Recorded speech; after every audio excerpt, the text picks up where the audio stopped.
Joining us now to talk about the impact of higher interest rates on the Fed's thinking and policy making, former Kansas City Fed President Thomas Hoenig. And it's good to see you, former President Hoenig.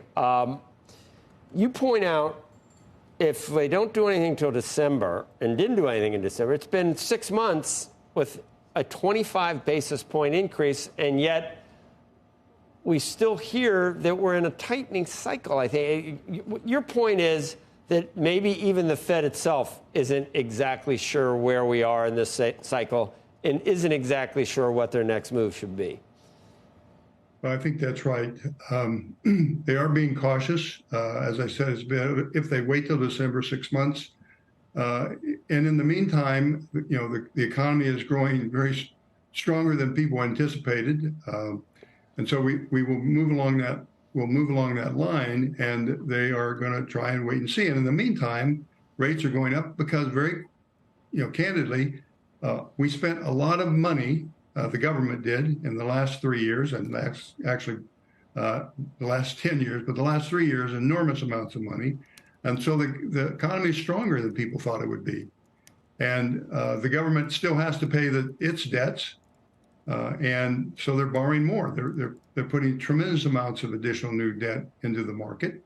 And that's, if the economy is strong, people are still demanding money, still looking for credit.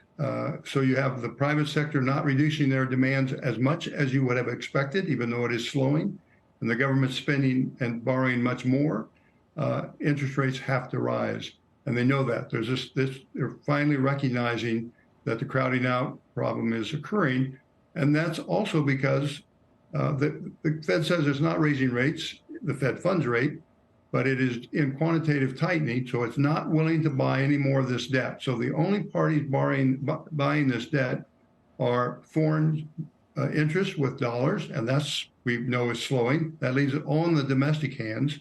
And so with credit not falling as rapidly in the private sector and the public sector needing more, interest rates are going to go up. And that's what you're seeing, a delayed effect of a very expansion policy over the last 3 years. Well, that almost sounds like that interest rates are not, it's not that they're untethered, but it's like the Fed is indeed just watching the long end, watching rates go up, and that's playing into the Fed's hand. That's what the Fed wants, and it doesn't need to raise Fed funds.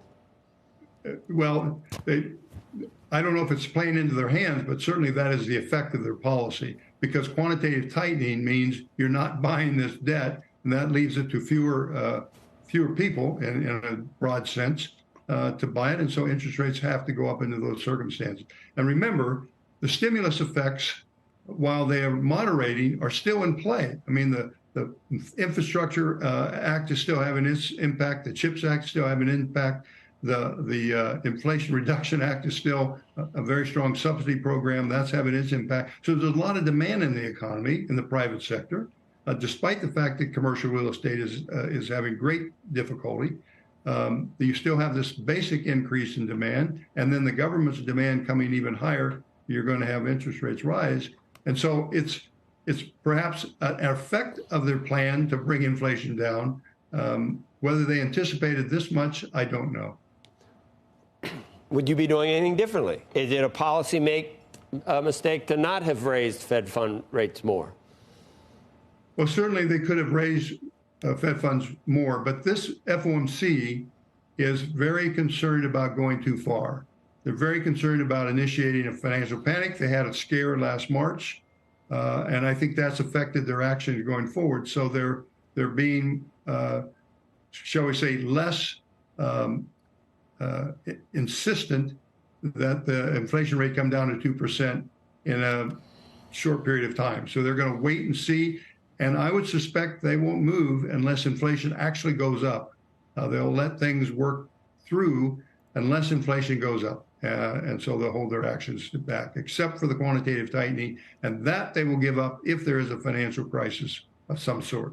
I mean, it's almost like, if I don't know if I'm reading you right, and we got to go, but the Fed was dealt a hand by the Biden administration in the fiscal situation. 3 years of just of all this spending, and they're doing the best that they can. Is essentially what you're saying. That's a generous term. The fiscal policy was very expansionary, and monetary policy was very agreeable. It didn't say no early; it said no late, and now we got the effects of it.